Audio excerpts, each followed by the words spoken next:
Linesperson positioning and responsibilities. In this lesson, we'll cover responsibilities of the linesperson, some tips for awareness, and positioning. Linesperson's presence and responsibilities. So some things to think about within the linesperson role to create a good and high performance linesperson. Understanding the role within the game. So what is our role? To make our icings, offside calls, be extra set of eyes and ears for our partners on the ice, help to manage scrums and players in those situations. What do you think is the role of a linesperson within the game? Looking at responsibilities, again, our responsibilities are to make our calls, icings, offsides, the face-off procedure.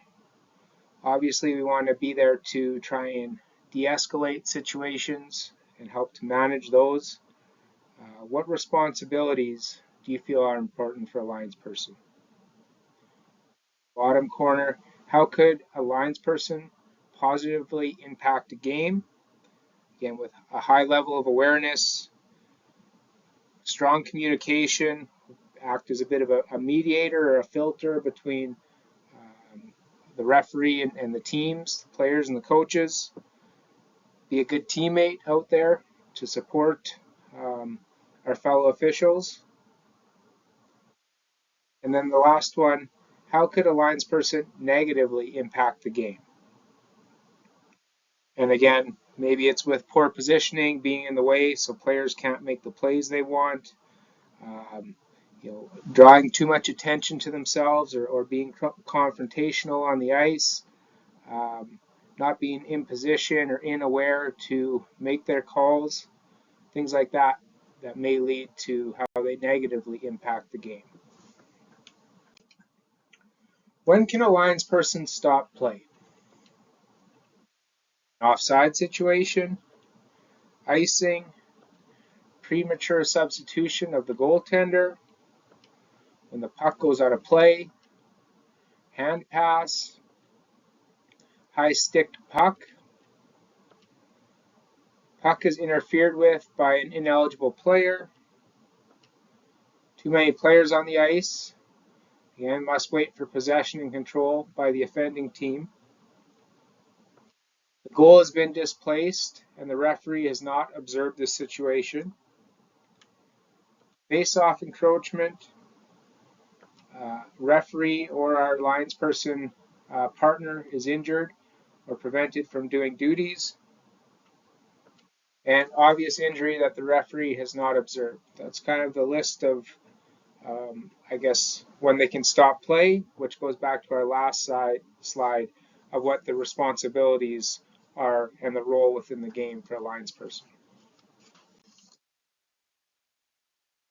Linesperson awareness. So during every stoppage of play, before the puck is dropped, we should run through a bit of a checklist as linespersons to be aware of. Did the clock start and stop when it was supposed to? Has everybody made the line change procedure? We got enough players on the ice? Are our partners in position? Are the penalties up on the clock? Are the right people in the penalty box? Are the gates closed? Nobody left the playing surface to go to the dressing room and didn't close the gate behind them? Are our goalies ready and in position? So when the play stops, the puck should be our last priority. When do we not want to redo a face-off because the clock was not set, the goalie is not ready, etc.?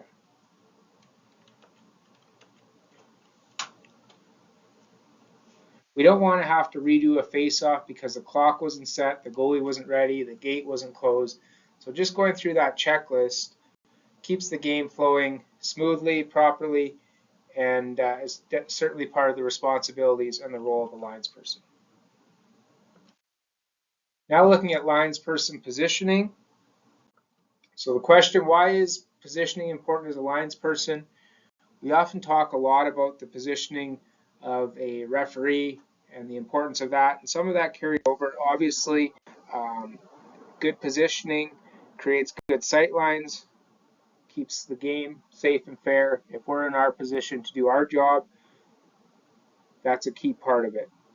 It allows the players to make the plays. If we stay out of the way, we're in the right spots, we're where we're supposed to be.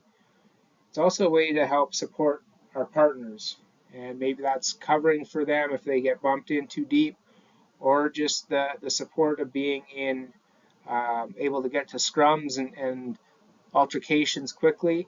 So that's why the positioning for a linesperson is so important. Looking at just some of the 4 official face-off alignments. So we'd have a center ice face-off, beginning of the game, beginning of the period, after a goal, premature substitution, after official errors in icing. So with this one, it would be the linesperson dropping the puck after a premature substitution or after an official's error on an icing at center ice. But here's the standard look for kind of start of the game, start of the period, and after goals. Referees are lined up at the dot and near the center red line, and our linespersons are directly diagonal to each other on their respective blue lines. This one now with a end zone face-off. So we have L1 in the zone dropping the puck. They will exit the zone backwards when it's safe to do so. L2 will cover the blue line. L1 will relieve their partner with eye contact or a hand signal to let them know that they're in position to take over that blue line. So just looking at an example of an end zone face-off, and you can see right off the bat in this video, L2, the back linesperson, has got a good presence and good awareness to see the encroachment on the backside. We want to make sure we don't get sucked in too deep on this. Obviously, having good presence and awareness is key for a linesperson. But we've seen occasionally throughout the season where our linespersons get sucked in too deep in that position and are struggling to get back to the blue line or in a fast break the other way, with their first movements having to be the opposite direction. The next one is just a neutral zone face-off positioning. So again, L1 drops the puck, L2 covers the blue line, L1 relieves L2 of the blue line using hand signal or eye contact. So L2 has to move with the play and make the call if L1 is still tied up in traffic. And this is a good situation to talk about pre-game with your linesperson partner on how you want to manage those face-offs in the neutral zone and the expectations for each other. Our first example, the linesman does a really good job to sit the players behind them, sit the players in front of them. Fair face-off. The official takes the time to find a lane to exit the zone and does so skating backwards, so keep the puck and all the players in front of the linesman. The important things are here we use our vocal. We talk to the players to set them up behind us, to set them up in front of us, drop the puck, and have a really nice exit from the zone. Our second example of face-offs, the linesman does a good job vocally to talk to the players behind, in front, and the centerman. The play stays on the same side of the ice. The linesman does a good job to go into the corner. When there's time, exits the zone, up the wall, keeping the play in front by skating backwards. Important things are, again, we use our voice to set up the face-off. We don't rush out of the zone. We find an avenue that's safe, and we exit skating backwards. In our third example, again, the official uses vocals to set up the players behind, players in front, bring the centerman in, drop the puck. We recognize early that there's an avenue to exit the zone in a safe manner, going backwards and keeping the players and the puck in front of us. Linesman does a good job. Again, the key highlights for us here, we're using our voice, we're finding an avenue that's safe, and exiting, going backwards to see the play.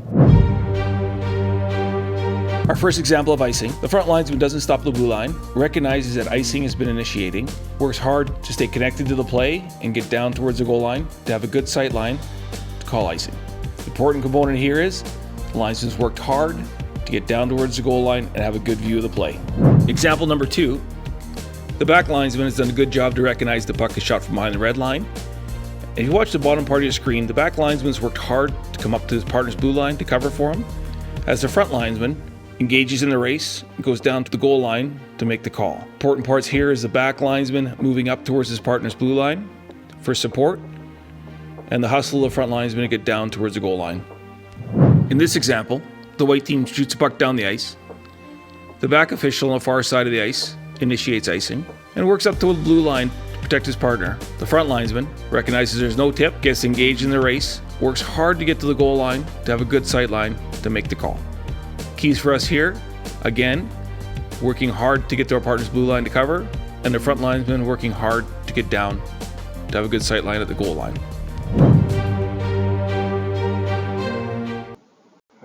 When we're talking about working the blue line now, you can see the linesperson get off the boards, have good presence, which is good to see as the players on the far side of the ice. They do switch there when the traffic comes on that linesperson's side of the ice. They do switch. But with that, we do want to make sure that we're working ourselves inside the blue line. And so the best way to remember that is when the puck is in, I'm out. When the puck's out, I'm in. And that's what we're looking for when we're talking about working the blue line for our linespersons. The linesman does a good job to move inside the blue line to have an avenue to see across. As the play breaks out, moves towards the play goes past, looks back into the zone to check to make sure everything's okay, follows the play up, and when the whistle goes, works hard to get down for any potential scrum or hot spots. So the important points for us in this one are we're inside the blue line to create an angle to see the play. We work the blue line as the puck comes back towards us. We check behind us to make sure everything's okay back there. And then we work hard up the ice to put ourselves in position. So if we had to cover for our partner, we could. Or we can get into the scrum or the hot spots a little bit faster. In this example, the linesman's led the play, gone just inside the blue line to create an angle to see if it's offside or not. Once the play is passed, we move outside the zone to watch the play. So the important parts here are we've created an angle to see across the blue line, and we've worked the blue line. We haven't been stationary.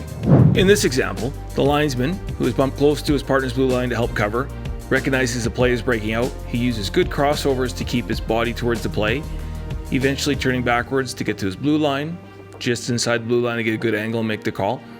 Ideally, we're moving backwards as much as we can through the neutral zone. In this case, with a quick turnover, we had to use our crossovers very effectively. In this example, we show both linesmen and how they ebb and flow with the play, moving up and back, in and out, to create sight lines, momentum for when they need to move. The important things to note here, the linesman backward skates towards the blue line as it comes towards. The linesman on the far side moves towards the red line a little bit to create some space for the green team to go past. In this example, the linesman on the far side recognizes there's a stretch pass and needs to work very hard to get to the blue line. Delayed offside, arm goes in the air. What's really important here is that we use our voice and our vocals to alert the red team that they're offside. In this example, the white team passes the puck from deep in their own end to the far blue line. So what's important here is the linesman in the front reads the play, reacts to the play, and puts himself in a good position on the blue line to make a good call. So the really important notes on ones like this is to read and react and get to the blue line on time. In this example, the white team's dumped the puck in. The linesman on the far side has done a good job to create a good sight line just inside the blue line, recognizes that it's a delayed offside, and when the white team gets there, he blows the whistle. So important points here is recognize this is delayed offside, and the linesman has done a great job to create sight lines. In this example, the front linesman on the far side of the ice skates backwards, keeping the players in front, just inside the blue line to create a good angle to make a good call. Partner on the near side of the ice comes up the ice to provide support in case the official on the far side gets pushed in. And then the next part is to add to kind of the awareness of covering our partner. So I'm going to play this video clip here. You can see the linesperson gets bumped off. They communicate with hand signals that they're going to switch. And now the official on the far side of the ice has the blue line on the right, and the official on the near side has the blue line on the left as they switched while there was traffic coming up the wall. There's a lot of times in the hockey game, somebody comes out, takes liberties with somebody else. Those are acts that need to be acknowledged. So you have to be aware, especially as a linesman, to make sure that you arrive at those hot spots or keep an eye on those players to keep the game participants safe. Seeing everything in real time, knowing the situation and reacting accordingly. Nothing! There's no bigger component on the lining side of the job description as an official as to being aware of the situation at all times. Stop! Hey, we got it! Stop! A linesman has a heightened sense of awareness and is great at the job. He doesn't react to the situation unfolding in real time at that moment. He is actually reading it 2 plays ahead. Linesmen to referees, talking to the referee when you're on the line. You see the last one? You see that last one? The trip? What do you think? Watching the play down deep. Hey, this guy's on the ice, he's coming on the ice, he's next up. A linesman who's really aware in his job and as good as his job reads the play. He's ahead of the play, the pass, where it's going to go, the altercation, the 2 players. That kind of a component in a young official is super critical. It is the definition of a good linesman and a great linesman is his ability and his awareness that he has out in the game. That's it for this module on linesperson positioning and responsibility.